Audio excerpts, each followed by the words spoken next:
Mon plus grand rêve actuellement, parce que me connaissant, je sais que j'aurai d'autres buts quand celui-ci sera atteint, c'est d'aller dans l'espace, aller dans la Station spatiale internationale et également faire un petit séjour sur la Lune et pouvoir assister à un clair de terre depuis la Lune. Nouvelles héroïnes. Salut toi, nouvelle héroïne. Je suis Céline Steyer, celle qui murmure à tes oreilles des récits d'aventures insolites, d'acceptation de soi et de destins extraordinaires à travers des histoires vraies de femmes qui ont osé faire de leurs rêves une réalité. Des histoires pour t'aider à grandir en confiance et trouver ton propre chemin.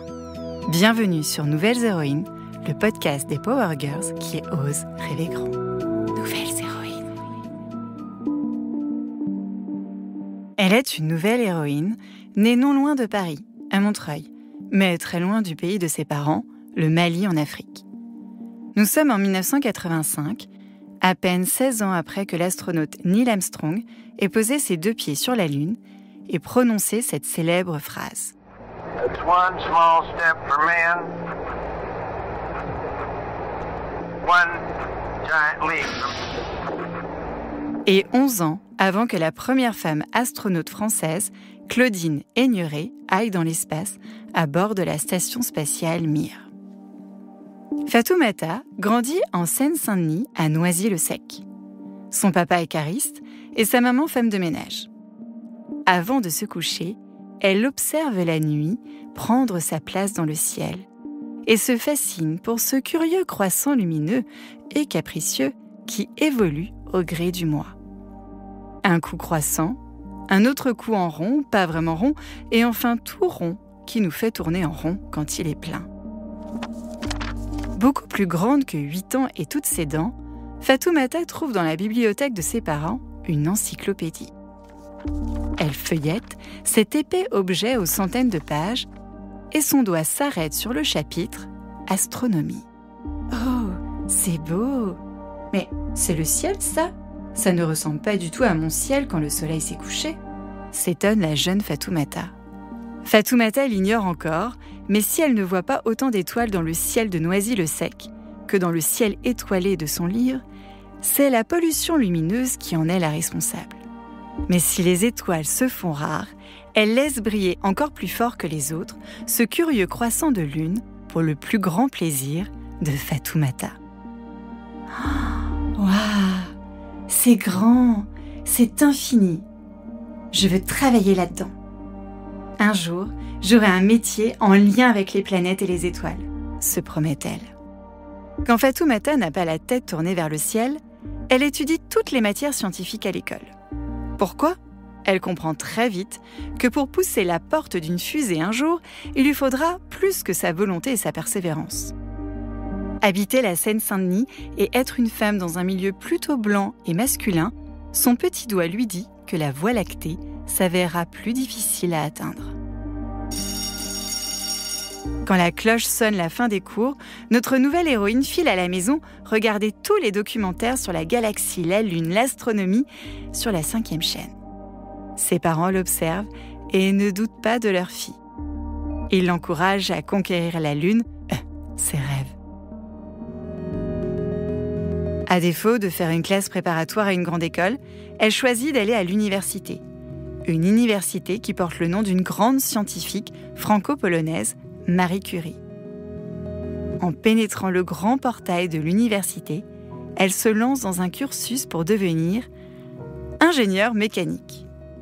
Stop, maître Capello des études supérieures.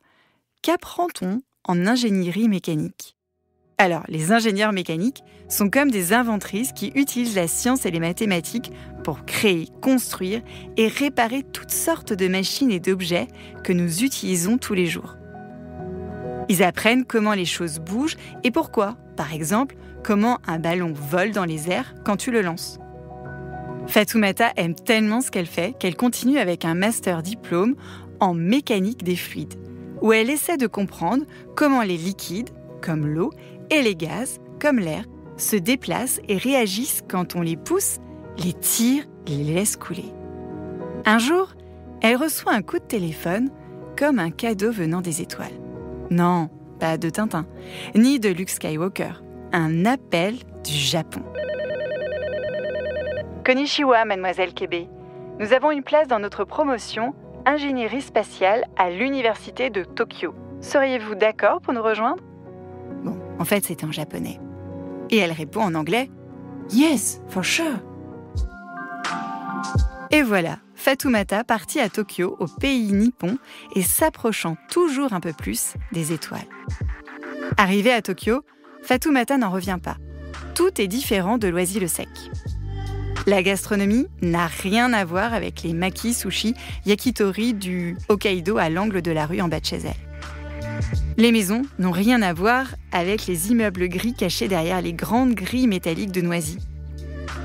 Et la langue a encore rien à voir avec la langue de Molière, mais plutôt celle de Sailor Moon. Pendant une année, Fatoumata étudie comment concevoir, fabriquer et propulser des engins dans l'espace comme des satellites, des sondes, des navettes et stations orbitales. Elle étudie l'astronomie au sein d'un laboratoire qui fabrique de petits satellites.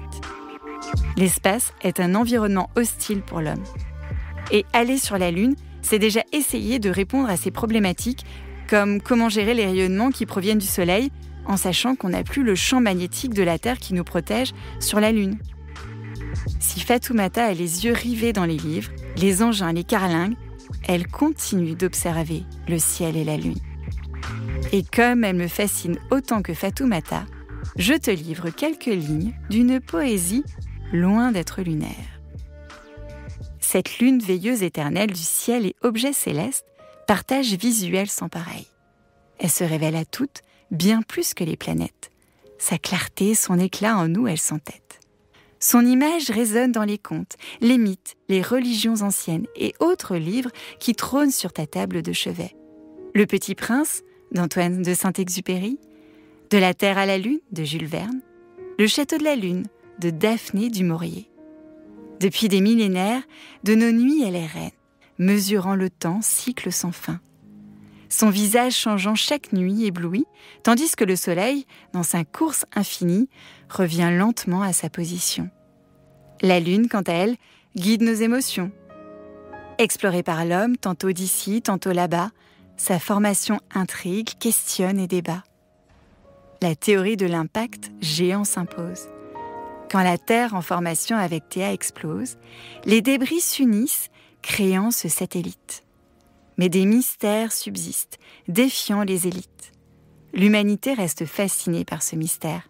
Des théories nouvelles émergent, adversaires. Certaines doutent encore du voyage lunaire. Mais comprendre la Lune, c'est notre affaire.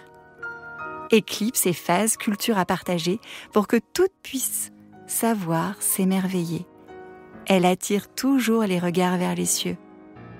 Voyager vers elle, voir la terre en dessous, le rêve de Fatou. Alors, tu en as passé quoi de ma poésie sur la Lune ? Aurais-je ma place au prochain printemps des poètes ? Bon, allez, revenons sur Terre un moment avec Fatoumata. Car même si notre nouvelle héroïne est longtemps tournée vers le ciel, Fatoumata n'en oublie pas pour autant les réalités terrestres et parmi elles, les inégalités. Les inégalités d'accès à la science tout d'abord. Ouvrons une page de l'histoire spatiale à la fin des années 50, début des années 60, pendant la guerre froide.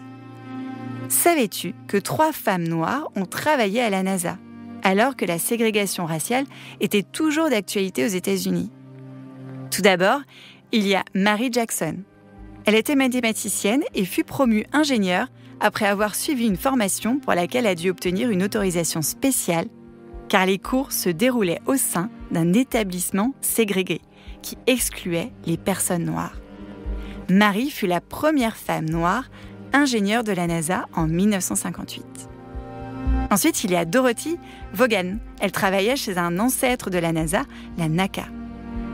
Mathématicienne de métier, elle devint la première personne noire à occuper un poste de manager au sein de l'Agence spatiale américaine. Et enfin, Katherine Johnson, un nom que tu as certainement dû entendre. Cette mathématicienne fit des calculs de trajectoire à la main et à l'aide d'une machine de calcul de quelques vols habités, dont celui de John Glenn, le premier Américain à avoir été dans l'espace le 20 février 1962. Et le métier d'astronaute fait rêver Fatoumata. Alors qu'elle a 23 ans, l'Agence spatiale européenne lance un appel à candidature pour devenir astronaute. Mais voilà, pour exercer ce métier, il faut avoir des compétences scientifiques, techniques, parler anglais couramment, même russe, et surtout avoir des qualités humaines. Alors, pour se former et être encore meilleure, Fatoumata part 1 an dans un centre de la NASA pour suivre une formation. Elle assiste à des cours dont elle n'avait jamais entendu le terme. Environnement spatial. Qu'est-ce que, Pierrot ? Ça fait plus de 60 ans que l'humanité a commencé à explorer l'espace. Et pour y parvenir, des sondes ont été envoyées et ont sillonné l'espace pour rapporter aux agences spatiales plein de données. Grâce à ces sondes, on peut rouler sur la planète Mars pour tenter de percer les mystères de son passé. On peut également se poser sur une comète pour essayer de déchiffrer notre passé. Et là, en ce moment même, il y a des missions spatiales qui sont en train d'être développées pour aller encore plus loin et qui nous ouvrent également des perspectives encore plus fabuleuses. Le ciel est fascinant parce qu'il retrace une partie de notre histoire à nous, êtres humains, puisque nous sommes des poussières d'étoiles. Et donc, à travers ces images, on voit les processus de fabrication de quelques éléments, justement, qu'on retrouve dans les molécules qui nous constituent. Fatoumata prépare ensuite un doctorat en astronomie à l'Institut de mécanique céleste et de calcul des éphémérides. À 30 ans, elle soutient sa thèse intitulée « Étude de l'influence des incréments de vitesse impulsionnelle sur les trajectoires de débris spatiaux ». Waouh ! Impressionnant, Fatoumata. Elle s'intéresse particulièrement aux débris spatiaux issus de la conquête spatiale qui ont transformé l'espace en cour de récréation. Enfin, façon de parler. Au fil des années, des satellites ont été envoyés dans l'espace pour aider à communiquer, coco le GPS et Internet. Des vaisseaux pour explorer, et même il y a des stations spatiales pour vivre et travailler. Mais parfois, des morceaux de ces objets se cassent ou ne fonctionnent plus, un peu comme des jouets cassés qu'on laisse derrière nous. Ces morceaux, qu'on appelle débris spatiaux, flottent autour de la Terre. Ils peuvent être petits, comme des billes, ou grands, comme des voitures. Même les petits morceaux peuvent causer des problèmes, car ils se déplacent très très vite, beaucoup plus vite qu'une voiture de course. S'ils heurtent un satellite ou une station spatiale, cela peut les endommager. Et donc les scientifiques et les ingénieurs, comme Fatoumata, travaillent dur pour suivre ces débris et trouver des moyens de les éviter. Si Fatoumata est devenue une scientifique et astrophysicienne passionnée et passionnante, elle n'en demeure pas moins une scientifique engagée. Elle a créé l'association Éphéméride, qui organise des ateliers d'astronomie dans les quartiers populaires. Car comme elle le dit, « Quand j'étais enfant, je n'ai pas eu accès à l'astronomie, à cause de l'endroit où je vivais. J'ai donc souhaité, en créant l'association Éphéméride, mettre à disposition de tous ces jeunes la possibilité d'avoir des activités liées à l'espace. C'est aussi le moyen de démonter toutes ces fake news qui circulent sur la toile. Et enfin, c'est œuvrer contre ce sentiment d'exclusion que ressent le grand public qui perçoit l'astronomie comme un domaine inaccessible. Alors que nous sommes tous concernés, ne sommes-nous pas tous issus de poussière d'étoiles ? Et de reprendre, nous intervenons aussi dans les écoles pour essayer de briser ce plafond de verre qui exclut très tôt les petites filles des activités scientifiques que l'on réserve plutôt aux garçons. Et quand les filles exercent un métier scientifique, elles sont plus poussées à des disciplines qui appellent à prendre soin de l'autre, comme la chimie et la biologie. Elle a lancé le projet entrepreneurial Connected Eco avec la coopération de femmes au Mali, le pays d'origine de ses parents, pour optimiser l'usage de l'eau. Elle a été nommée par le magazine Vanity Fair comme l'une des Françaises les plus influentes au monde. Et en novembre 2021, elle est nommée Chevalier de l'Ordre national du mérite. Elle s'engage personnellement pour que le continent africain, terre de ses origines, participe davantage aux sujets scientifiques et à l'astronomie. Mais voilà, Fatoumata ne s'arrête pas là. À l'âge de 8 ans, un livre lui a donné envie de regarder le ciel. Alors, à son tour, elle a écrit 3 livres. La Lune est un roman, Lettre à la Lune et Au-delà du ciel. Dans le livre Au-delà du ciel, qui vient de sortir aux éditions Les Arènes, tu peux observer des images incroyables de la Lune, de la galaxie de la roue de chariot, la nébuleuse de la tête de cheval, la galaxie du fantôme, les Pléiades ou encore la nébuleuse d'Orion. Fatoumata t'emmène à bord de son vaisseau invisible à la découverte du ciel jusqu'aux frontières de l'infini pour te donner un peu plus envie de regarder le ciel étoilé. Nouvelles héroïnes. Alors, chère nouvelle héroïne, tu l'as bien compris, Fatoumata Kébé a le pouvoir de te faire aimer les sciences et le maître mot de sa vie est la persévérance.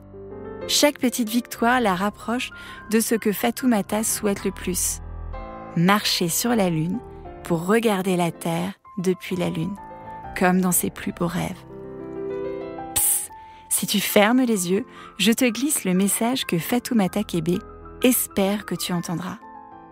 Quand j'avais 8 ans, je feuilletais les pages de cette encyclopédie et aujourd'hui, c'est à mon tour d'être l'autrice d'un bouquin qui contient des images magnifiques du ciel et j'espère que peut-être quelque part dans le monde, une petite Fatoumata ou un autre enfant verra ces images et se dira un jour moi aussi je deviendrai astrophysicien ou astrophysicienne. Nouvelles héroïnes. Si comme Fatoumata, tu rêves d'aller dans l'espace, je t'invite à écouter l'histoire de la deuxième astronaute française, Sophie Adno. Nouvelles héroïnes. Hep, ne t'en vas pas tout de suite. Tu as aimé cette histoire ? Mets-moi plein d'étoiles et un commentaire plein de love sur Apple Podcast. Cette semaine, spéciale dédicace à Iliana qui a deviné les héroïnes du mois. Parle du podcast autour de toi et surtout abonne-toi à la plateforme d'écoute préférée pour ne rater aucune histoire. Ton soutien est ultra précieux pour poursuivre le podcast. Je compte sur toi.